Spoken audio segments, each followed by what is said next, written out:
ಆತ್ಮೀಯ ಕೇಳುಗರೆಲ್ಲರಿಗೂ ಪ್ರೀತಿಯ ನಮಸ್ಕಾರಗಳು. ಕೇಳುಗರೆ, ನೀವು ಕೇಳುತ್ತಿರುವಿರಿ 90.4 FM ಕಂಪನಾಂಕದಲ್ಲಿ ದೀಪಾ ಸಮಾಜ ಸೇವಾ ಕೇಂದ್ರದಿಂದ ಪ್ರಸಾರವಾಗುತ್ತಿರುವ ನಿಮ್ಮ ನೆಚ್ಚಿನ ಗ್ರಾಮೀಣ ಭಾರತಿ 100 ಸ್ವರ ಒಂದೇ ಶ್ರುತಿ. ಇದು ಗಂಗಾವತಿಯ ಸಮುದಾಯ ರೇಡಿಯೋ. ಕನ್ನಡ ರಾಜ್ಯೋತ್ಸವ ಹಾಗೂ ಗ್ರಾಮೀಣ ಭಾರತಿ 90.4 FM ರೇಡಿಯೋದ ಮೊದಲ ವಾರ್ಷಿಕೋತ್ಸವದ ಸಂಭ್ರಮದಲ್ಲಿ ಆಯೋಜಿಸಲಾಗಿರುವ ನಾ ಕಂಡಂತೆ ಕೊಪ್ಪಳ ಜಿಲ್ಲಾವಲೋಕನ ಸರಣಿ ರೇಡಿಯೋ ಕಾರ್ಯಕ್ರಮಕ್ಕೆ ತಮಗೆಲ್ಲರಿಗೂ ಆದರದ ಆತ್ಮೀಯ ಸ್ವಾಗತ. ಆತ್ಮೀಯರೇ, ಇಂದಿನ 2ನೇ ಸಂಚಿಕೆಯಲ್ಲಿ ಕೇಳಿ ರೇಡಿಯೋ ಸಂದರ್ಶನ. ಕಾರ್ಯಕ್ರಮದಲ್ಲಿ ಅತಿಥಿಗಳಾಗಿ ಭಾಗವಹಿಸಲಿದ್ದಾರೆ ಕರ್ನಾಟಕ ಜಾನಪದ ಅಕಾಡೆಮಿಯ ಸದಸ್ಯರಾದ ಜನಪದ ಗಾರುಡಿಗ ಡಾಕ್ಟರ್ ಜೀವನ್ ಸಾಬ್ ವಾಲಿಕಾರ್ ಬಿನ್ನಾಳ್ ರವರು ಹಾಗೂ ಸಂವಾದಕರಾಗಿ ಭಾಗವಹಿಸಲಿದ್ದಾರೆ ಬರಹಗಾರರು ಹಾಗೂ ಶಿಕ್ಷಕರಾದ ನಟರಾಜ್ ಸೋನಾರ್ ರವರು. ಬನ್ನಿ ಕಾರ್ಯಕ್ರಮವನ್ನ ಕೇಳೋಣ. ಆತ್ಮೀಯರೇ ನಮಸ್ಕಾರ.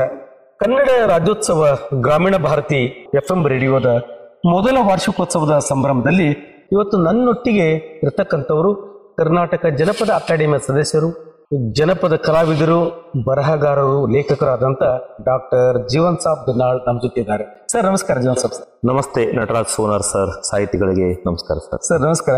ಸರ್, ಕನ್ನಡ ರಾಜ್ಯೋತ್ಸವದ ಸಂದರ್ಭದಲ್ಲಿ ಇವತ್ತು ಕನ್ನಡ ನಾಡು ನುಡಿಯನ್ನು ಸ್ಮರಿಸ್ತಕ್ಕಂಥ, ಬೆಳೆಸ್ತಕ್ಕಂಥ, ಆರಾಧಿಸುವಂತ ಕಾರ್ಯಕ್ರಮಗಳ ಜೊತೆಗೆ ಅದನ್ನು ಉಳಿಸ್ತಕ್ಕಂಥ ಕೆಲಸ ಕೂಡ ಅತ್ಯಂತ ತುರ್ತು ಅಗತ್ಯ ಆಗಿದೆ. ಇಂಥ ಸಂದರ್ಭದಲ್ಲಿ ಅಕಾಡೆಮಿ ಸದಸ್ಯರಾಗಿ, ಜನಪದ ಕಲಾವಿದರಾಗಿ ಲಕ್ಷಾಂತರ ಜನರ ಮನಸ್ಸನ್ನು ಮುಟ್ಟಿರುವಂತಹ ನೀವು ಈ ಸಂದರ್ಭದಲ್ಲಿ ಏನು ಹೇಳಕ್ಕೆ ಇಚ್ಛೆಪಡ್ತೀರಿ? ಖಂಡಿತ ಸರ್. ಮಹನೀಯರೇ, ಗಂಗಾವತಿಯ ಗ್ರಾಮೀಣ ಭಾರತಿ 94 FM ರೇಡಿಯೋ ಕೇಳುಗರಿಗೆ ನಮಸ್ಕಾರಗಳು. ಇಡೀ ಕರ್ನಾಟಕ ಕನ್ನಡಿಗರು ಸಂಭ್ರಮಿಸುವ ಈ ಸಂದರ್ಭ ಯಾಕೆ ಅಂತಂದರೆ, ಕರ್ನಾಟಕ ಎನ್ನುವ ಹೆಸರಾಗಿ 50 ವರ್ಷವಾಯಿತು. ಚನ್ವೀರ್ ಕಣಿವೆಯವರು ಕರ್ನಾಟಕ ಹೆಸರಾಯಿತು, ಕರ್ನಾಟಕ ಉಸಿರಾಗಲಿ ಕನ್ನಡ ಎನ್ನುವ ಸದಾಶಯನ ವ್ಯಕ್ತಪಡಿಸಿದ್ದಾರೆ. ಅಂದರೆ ಕನ್ನಡಿಗರಾಗಿರ್ತಕ್ಕಂಥ ನಾವುಗಳು ಕನ್ನಡತವನ್ನು ಗಟ್ಟಿಯಾಗಿ ಕಟ್ಟಿಕೊಳ್ಳುವುದರ ಮೂಲಕ ಆ ಭಾಷೆ, ಆ ಬದುಕು, ಸಂಸ್ಕೃತಿಯನ್ನು ನಾವು ನಮ್ಮ ಬದುಕನ್ನು ಶ್ರೀಮಂತಗೊಳಿಸುವಲ್ಲಿ ಬಳಸಿಕೊಳ್ಳಬೇಕಾದ ಒಂದು ದೊಡ್ಡ ಸದಾವಕಾಶಗಳು ಯಾವತ್ತಿಗೂ ಇದ್ದೇ ಇದ್ದಾವೆ. ಅದನ್ನು ಬಳಸಿಕೊಳ್ಳುವ ಚಾಕಚಕ್ಯತೆ, ನಮ್ಮ ಅದರ ಸಂದರ್ಭಗಳನ್ನು ಸರಿಯಾದ ರೀತಿಯಲ್ಲಿ ಸೃಷ್ಟಿಸಿಕೊಳ್ತಕ್ಕಂಥ ಅವಕಾಶಗಳು ನಮ್ಮನ್ನು ಯಾವತ್ತೂ ಪ್ರೋತ್ಸಾಹಿಸ್ತಾನೆ ಬಂದಿದ್ದಾವೆ. ಆ ಕಾರಣಕ್ಕಾಗಿ ಇವತ್ತ ಕರ್ನಾಟಕ ಜಾನಪದ ಅಕಾಡೆಮಿ, ಕರ್ನಾಟಕ ಸರ್ಕಾರ ಈ ಸಂಭ್ರಮವನ್ನು ಬಹಳ ಅದ್ಭುತವಾಗಿ ಮಾಡ್ತಾ ಇದೆ. ಯಾಕೆ ಅಂತಂದರೆ ಸರ್, ವಿಶೇಷವಾಗಿ ಈ ಸಾರಿ 50 ವರ್ಷ ಆಗಿರ್ತಕ್ಕಂಥ ಈ ಸಂದರ್ಭದಲ್ಲಿ ಒಂದು 100 ಸಾಧಕರಿಗೆ ಕರ್ನಾಟಕ ಸರ್ಕಾರ ಸುವರ್ಣ ಸಂಭ್ರಮ ಅಂತಕ್ಕಂಥ ಒಂದು ದೊಡ್ಡ ಗೌರವವನ್ನು ಸಲ್ಲಿಸಿದೆ. ಅದು ನಮ್ಮ ಜನಪದ ವಿವಿಧ ಕ್ಷೇತ್ರದ ಎಲ್ಲ ಸಾಧಕರಿಗೂ ಕೂಡ ಆ ಗೌರವ ಸಂದಿದೆ. ಒಂದು. ಎರಡನೇದು, ಬಹಳ ಮುಖ್ಯವಾಗಿ ಕನ್ನಡವನ್ನು ಕಟ್ಟುವಲ್ಲಿ, ಕನ್ನಡವನ್ನು ಬೆಳೆಸುವಲ್ಲಿ ನಾವು ಸ್ವಲ್ಪ ಯೋಚಿಸಬೇಕಾಗಿದೆ. ಕೇವಲ ಕನ್ನಡವನ್ನು ಬರಹಗಾರರು, ಸಾಹಿತಿಗಳು, ಚಿಂತಕರು, ವಿದ್ವಾಂಸರು ಕಟ್ಟಿಲ್ಲ. ಈ ಕನ್ನಡವನ್ನು ಕಟ್ಟಿದವರು ಯಾರು ಅಂತಂತಂದರೆ, ಎಲ್ಲೋ ಒಂದು ಕಡೆಗೆ ಅಕ್ಷರ ಬಾರದೇ ಇರುವ ಜನರು ಕೂಡ ಕನ್ನಡವನ್ನು ಕಟ್ಟಿದರು, ಕನ್ನಡಕ್ಕೆ ದೊಡ್ಡ ಕೊಡುಗೆಯನ್ನು ಕೊಟ್ಟರು. ಕಾರಣ, ಉದಾಹರಣೆಗೆ ನಾನು ಸಿಳ್ಳಿಕೆ ಆತರನ್ನ, ಬುಡಕಟ್ಟದ ಸಮುದಾಯದ ಜನರನ್ನ, ನಾವು ಬುಡಬುಡಿಕೆರವರನ್ನ, ಹೆಳವರನ್ನ, ಜನಪದರು, ಅನೇಕ ಜನಪದರು, ಸುಡುಗಾಡು ಸಿದ್ರಂತಕ್ಕಂಥ ಅನೇಕ ಜನಪದರು, ಹಾಡು, ಕುಣಿತ, ಡೊಳ್ಳು, ಜನಪದ, ವೀರಗಾಸೆ ಹಾಡ್ತಕ್ಕಂಥ ತಾಯಂದಿರು ಎಲ್ಲರೂ ಕೂಡ ಕನ್ನಡಕ್ಕೆ ದೊಡ್ಡ ಕೊಡುಗೆಯನ್ನು ಕೊಟ್ಟಿದ್ದಾರೆ. ಅದು ಒಂದು ಪ್ರಶ್ನೆ ಬರ್ತದೆ ಜೀವನ್ ಸರ್, ಈ ಕನ್ನಡ ಉಳಿಸ್ಬೇಕು, ಬೆಳೆಸ್ಬೇಕು ಅಂತ ಹೇಳ್ತೀವಲ್ಲ, ಯಾಕೆ ಉಳಿಸ್ಬೇಕು, ಬೆಳೆಸ್ಬೇಕು? ಎಲ್ಲಿ ಇದು ಲೋಪ ಆಗ್ತೈತಿ, ಎಲ್ಲಿ ಇದು ವ್ಯಯ ಆಗ್ಲಿಕ್ಕೈತಿ? ಯಾಕೆ ಈ ಪದವನ್ನು ಪದೇ ಪದೇ ಬಳಸ್ತೀವಿ? ಸರಿಯಾದ ಯೋಚನೆಯನ್ನು ಹಂಚಿಕೊಂಡಿದ್ದೀನಿ. ಕನ್ನಡವನ್ನ ಉಳಿಸಿ, ಕನ್ನಡವನ್ನ ಬೆಳೆಸಿ ಅನ್ನೋ ಈ ನುಡಿಗಟ್ಟು ಎಲ್ಲರ ಬಾಯಲ್ಲಿ ಸಹಜವಾಗಿ ಮಾತನಾಡತಕ್ಕಂಥವ್ರ ಬಾಯಲ್ಲಿ ಬರ್ತಾ ಇದೆ. ಕನ್ನಡವನ್ನ ಉಳಿಸೋದು, ಕನ್ನಡವನ್ನ ಬೆಳೆಸೋದು, ಕನ್ನಡ ಉಳಿದಿದೆ, ಕನ್ನಡ ಬೆಳಿತಾನೆ ಇದೆ. ಆದರೆ ಕನ್ನಡವನ್ನ ಸರಿಯಾದ ರೀತಿಯಲ್ಲಿ ಬಳಸಿದ್ರೆ ಹೆಂಗೆ? ಸರಿಯಾದ ರೀತಿಯಲ್ಲಿ ಇವತ್ತು ನೋಡಿ ಏನಾಗಿದೆ, ನಾವು ಇಂಗ್ಲಿಷ್ ಮಾಧ್ಯಮ ಶಾಲೆಗಳು ಇವತ್ತು ಯಥೇಚ್ಛವಾಗಿ ಶಾಲೆಗಳು ಆರಂಭ ಆಗ್ತಾ ಇದೆ. ನಾವು ಬಹುತೇಕ 70-75% ಜನರು ನಾವು ಕನ್ನಡ ಮಾಧ್ಯಮದಲ್ಲಿ ಓದಿದವರು. ಈಗ ಆ ಸಂಖ್ಯೆ ಕಡಿಮೆ ಆಗ್ತಾ ಇದೆ. ಅಂದರೆ ಒಂದು ಭಾಷೆಯನ್ನಾಗಿ ನಾವು ಕಲ್ತಿದ್ದೀವಿ. ಭಾಷೆ ನನ್ನ ತಾಯಿ ಭಾಷೆ, ಕನ್ನಡ ನನ್ನ ತಾಯಿ ಭಾಷೆಯಾಗಿ ನಾನು ಅದನ್ನು ರೂಢಿಸ್ಕೊಂಡಿದ್ದೀನಿ. ಆದ್ರೆ ಇವತ್ತು ನಾವು ಪಡಿತಕ್ಕಂಥ ಶಿಕ್ಷಣದಲ್ಲಿ ಅದು ಮಾಧ್ಯಮ ಬದಲಾಗ್ತಾ ಇದೆ. ಇಂಗ್ಲಿಷ್ ಮಾಧ್ಯಮದಲ್ಲಿ ಮಕ್ಕಳು ಶಿಕ್ಷಣವನ್ನು ಪಡಿತಿದ್ದಾರೆ. ಹಾಗಾದ್ರೆ ಇಂಗ್ಲಿಷ್ ಮಾಧ್ಯಮದಲ್ಲಿ ಶಿಕ್ಷಣ ಪಡೆಯುವ ಮಕ್ಕಳಿಗೆ ಕೇವಲ ಒಂದು ಭಾಷೆಯನ್ನಾಗಿ ಮಾತ್ರ ಕನ್ನಡ ಕಲಿತಿದ್ದಾರೆ. ಇಂಥ ಸಂದರ್ಭದಲ್ಲಿ ಏನಾಗುತ್ತೆ, ಒಂದು ಬರೇ ಭಾಷೆಯನ್ನಾಗಿ ಕನ್ನಡವನ್ನ ಕಲಿಸೋದಿದೆಯಲ್ಲ, ಅದು ಹೆಚ್ಚು ಕರಾರುವಕ್ಕರಾಗಿ ಆಗ್ಬೇಕು. ಅದು ಆಗದೆ ಹೋದ್ರೆ ಏನಾಗುತ್ತೆ, ಕನ್ನಡದ ಬಳಕೆ ಏನಾಗುತ್ತೆ, ಕಡಿಮೆ ಆಗ್ತಾ ಹೋಗುತ್ತೆ. ಹಾಗಾದ್ರೆ ಆತಂಕ ಇದೆಯದ್ದಾಗಾಯ್ತು. ಖಂಡಿತವಾಗಲೂ ಆತಂಕ ಇದೆ. ನಾವು ಬೇರೆ ದೂರ ಹೋಗೋದು, ಬೇರೆ ಯೋಚನೆ ಮಾಡಬೇಕಾಗಿಲ್ಲ, ಶಿಕ್ಷಣದ ಬಗ್ಗೆ ಯೋಚನೆ ಮಾಡಬೇಕಾಗಿಲ್ಲ. ನಾವು ಸುಮ್ಮನೆ ಒಂದು ನಗರದಲ್ಲಿ ಓಡಾಡಿದ್ರೆ, ಪಟ್ಟಣದಲ್ಲಿ ಓಡಾಡಿದ್ರೆ ಅನೇಕ ಇವತ್ತ ಫಲಕಗಳು ಇಂಗ್ಲಿಷ್ ಮಯವಾಗಿದೆ. ಫಲಕಗಳು ಇಟ್ಕೊಂಡು ನಾವು ಕನ್ನಡ ನಶಿಸ್ತಿದೆ, ಕನ್ನಡ ಹಾಳಾಗ್ತಿದೆ, ಕನ್ನಡ ಕೊರತೆ ಆಗ್ತಿದೆ ಅಂತ ಅನ್ನೋದು ಎಲ್ಲಿ ಒಂದ್ ಕಡೆ ಸ್ವಲ್ಪ ಇಲ್ಲ. ಖಂಡಿತವಾಗಲೂ ಫಲಕದಲ್ಲಿ ಕನ್ನಡ ಇದ್ರೆ ಬೆಳೆಯುತ್ತೆ ಅನ್ನೋದಲ್ಲ, ಎಲ್ಲವೂ ನಾವು ಸರ್ವಾಂಗೀಣ ಎಲ್ಲಾ ಕ್ಷೇತ್ರದಲ್ಲಿ ಕನ್ನಡ ಬಳಕೆ ಇವತ್ತು ಯಥೇಚ್ಛವಾಗಿ. ಹಿಂದೆ ಇರತಕ್ಕಂಥದಕ್ಕಿಂತಲೂ ಕನ್ನಡ ಸ್ವಲ್ಪ ಪ್ರಮಾಣದಲ್ಲಿ ಕುಸಿತಾ ಇದೆ, ಬಳಕೆ ಕುಸಿತಾ ಇದೆ. ಅದ್ರ ಬಗ್ಗೆ ಅಭಿಮಾನ ಇಮ್ಮಡಿ ಆಗ್ತಾ ಇಲ್ಲ. ನಾವು ನಿಜವಾಗಲೂ ತಮಿಳುಗರು ನಮಗೆ ಕನ್ನಡ ಅಭಿಮಾನವನ್ನು ಮೆರೆಯುವಲ್ಲಿ, ನಮ್ಮ ಭಾಷಾಭಿಮಾನವನ್ನು ಮೆರೆಯುವಲ್ಲಿ ನಮಗೆ ತಮಿಳುಗರು ಏನೋ ಮಾದರಿ ಆಗ್ಬೇಕು.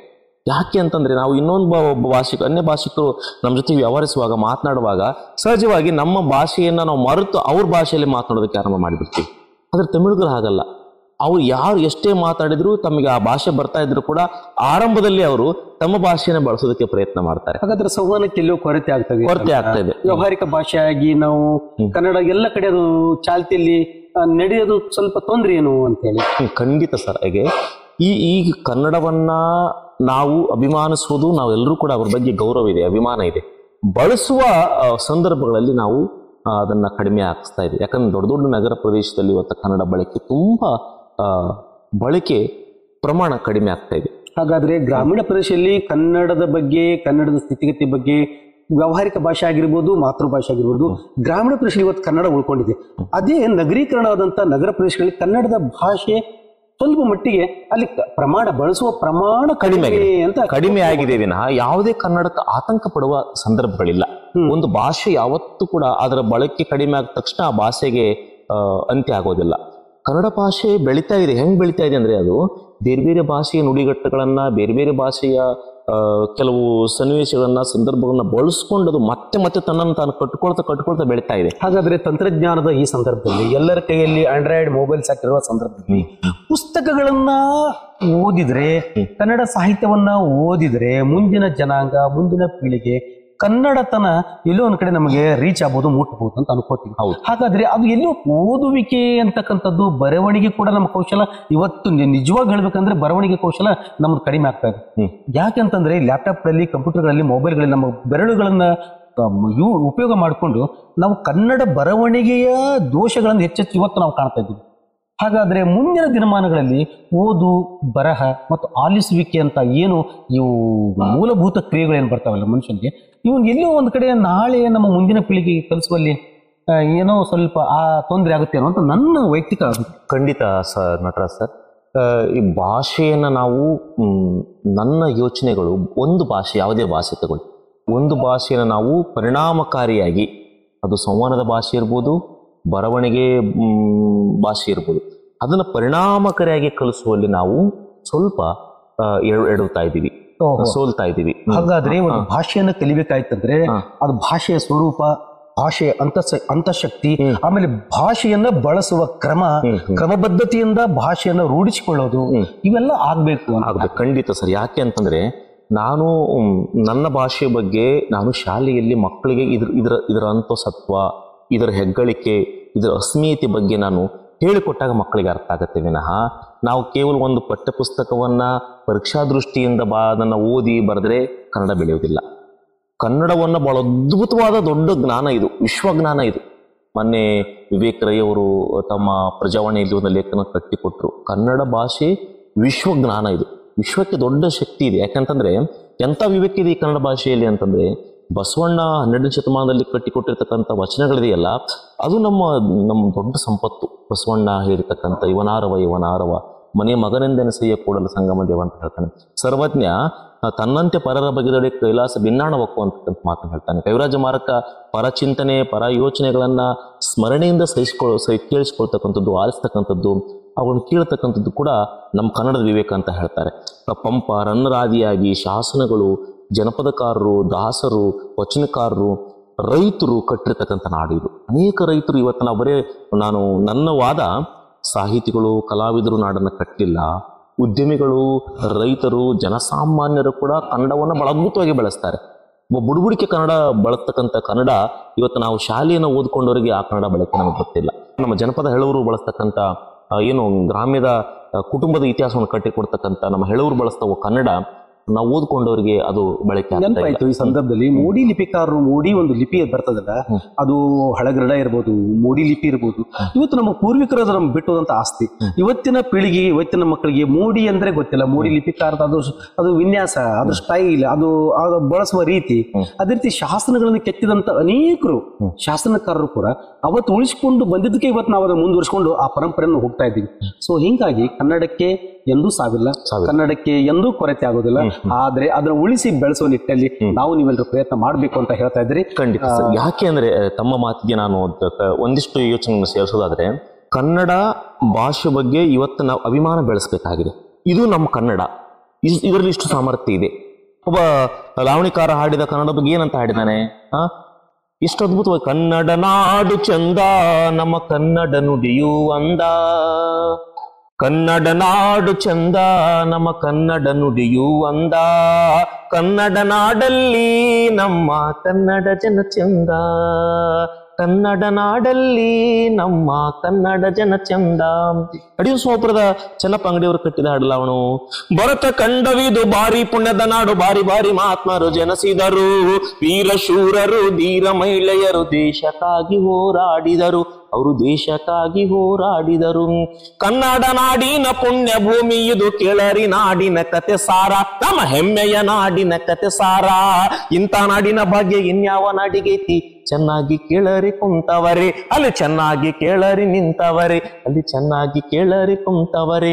ಕಿತ್ತೂರು ಚೆನ್ನಮ್ಮ, ಬೆಳವಾಡಿ ಮಲ್ಲಮ್ಮ, ಖಡ್ಗ ಹಿಡಿದು ರಣ ಕಾದಿಯರು, ಗಂಡು ಉಡುಪು ತೊಟ್ಟು ದುಂಡರು ಮಾಲು ಸುತ್ತಿ ವೈರಿರುಂಡ ಚೆಂಡಾಡಿದರು, ಅವರು ವೈರಿರುಂಡ ಚೆಂಡಾಡಿದರು. ಸಿಂಧೂರ ಲಕ್ಷ್ಮಣ, ಸಂಗೊಳ್ಳಿ ರಾಯಣ್ಣ, ಗಂಡು ಗಲಿಯಾಗಿ ಬಾಳಿದರು, ಬಂಡ ಆಂಗ್ಲರ ಗುಂಡಿಗೆ ನಡುಗಿಸಿ ಕನ್ನಡ ಕೀರ್ತಿಯ ಉಳಿಸಿದರು, ಅವರು ಕನ್ನಡ ಕೀರ್ತಿಯ ಬೆಳೆಸಿದರು. ಕನ್ನಡ ರಾಜ್ಯೋತ್ಸವದ ಸಂದರ್ಭದಲ್ಲಿ ಗಂಗಾವತಿ 90.4 FM ರೇಡಿಯೋದಲ್ಲಿ ಕೇಳುಗರೆ, ನಮ್ಮ ಜೀವನ್ ಸಬ್ಬಿನಾಳ್ ಅವರ ಲಾವಣಿಯನ್ನು ತಾವು ಕೇಳಿದಿರಿ. ನಾವು 90.4 FM ಕೇಂದ್ರಕ್ಕೆ ಧನ್ಯವಾದ ಅರ್ಪಿಸ್ತಾ ಇದುವರೆಗೆ ನಾನು ನಿಮ್ಮ ಜೊತೆ ನಟರಾಜ್ ಸೋನಾರ್. ಇದುವರೆಗೆ ನಾ ಕಂಡಂತೆ ಕೊಪ್ಪಳ ಜಿಲ್ಲಾವಲೋಕನ ಸರಣಿ ರೇಡಿಯೋ ಕಾರ್ಯಕ್ರಮದ 2ನೇ ಸಂಚಿಕೆಯಲ್ಲಿ ರೇಡಿಯೋ ಸಂದರ್ಶನವನ್ನ ಕೇಳಿದಿರಿ. ಕಾರ್ಯಕ್ರಮದಲ್ಲಿ ಅತಿಥಿಗಳಾಗಿ ಭಾಗವಹಿಸಿದಂತಹ ಕರ್ನಾಟಕ ಜಾನಪದ ಅಕಾಡೆಮಿಯ ಸದಸ್ಯರಾದ ಜನಪದ ಗಾರುಡಿಗ ಡಾಕ್ಟರ್ ಜೀವನ್ ಸಾಬು ವಾಲಿಕಾರ್ ಬಿನ್ನಾಳ್ ರವರಿಗೆ ಹಾಗೂ ಸಂವಾದಕರಾಗಿ ಭಾಗವಹಿಸಿ ಕಾರ್ಯಕ್ರಮವನ್ನು ಅತ್ಯುತ್ತಮವಾಗಿ ಪ್ರಸ್ತುತಪಡಿಸಿದಂತಹ ಬರಹಗಾರರು ಹಾಗೂ ಶಿಕ್ಷಕರಾದ ನಟರಾಜ್ ಸೋನಾರ್ ಅವರಿಗೆ ತಮ್ಮೆಲ್ಲರ ಪರವಾಗಿ ಹಾಗೂ ಗ್ರಾಮೀಣ ಭಾರತಿ 90.4 FMನ ಪರವಾಗಿ ಹೃದಯಪೂರ್ವಕವಾದ ಧನ್ಯವಾದಗಳನ್ನು ಅರ್ಪಿಸ್ತಾ, ಕೇಳುಗರೆ, ನಾಳೆ ಮತ್ತೊಂದು ವಿಶೇಷ ಸಂಚಿಕೆಯೊಂದಿಗೆ ನಾನು ನಿಮ್ಮನ್ನು ಭೇಟಿಯಾಗುವೆ. ನಾನು ನಿಮ್ಮ RJ ಲಾವಣ್ಯ. ಸದಾ ಕೇಳ್ತಾ ಇರಿ 90.4 FM ಕಂಪನಾಂಕದಲ್ಲಿ ದೀಪಾ ಸಮಾಜ ಸೇವಾ ಕೇಂದ್ರದಿಂದ ಪ್ರಸಾರವಾಗುತ್ತಿರುವ ನಿಮ್ಮ ನೆಚ್ಚಿನ ಗ್ರಾಮೀಣ ಭಾರತಿ. 100 ಸ್ವರ ಒಂದೇ ಶ್ರುತಿ. ಇದು ಗಂಗಾವತಿಯ ಸಮುದಾಯ ರೇಡಿಯೋ. ಕೇಳುಗರೆ, ಈ ಒಂದು ಸರಣಿ ರೇಡಿಯೋ ಕಾರ್ಯಕ್ರಮವನ್ನು ತಾವುಗಳು ಯೂಟ್ಯೂಬ್ ಚಾನಲ್ನಲ್ಲೂ ಸಹ ಕೇಳಬಹುದಾಗಿದೆ. ಹಾಗಾದರೆ ತಪ್ಪದೆ ಗ್ರಾಮೀಣ ಭಾರತಿ ಯೂಟ್ಯೂಬ್ ಚಾನಲ್ಗೆ ಸಬ್ಸ್ಕ್ರೈಬ್ ಆಗಿ ನಿಮ್ಮ ಅನಿಸಿಕೆ ಅಭಿಪ್ರಾಯಗಳನ್ನು ಕಮೆಂಟ್ ಬಾಕ್ಸ್ನಲ್ಲಿ ಹಂಚಿಕೊಳ್ಳ್ರಿ ಅಂತ ಹೇಳ್ತಾ, ಲೈಕ್ ಮಾಡಿ, ಮತ್ತಷ್ಟು ಕೊಪ್ಪಳದ ಜನತೆಗೆ ಶೇರ್ ಮಾಡಿ. ಇದು ನನ್ನೂರು, ಎಲ್ಲರೂ ನನ್ನೋರು.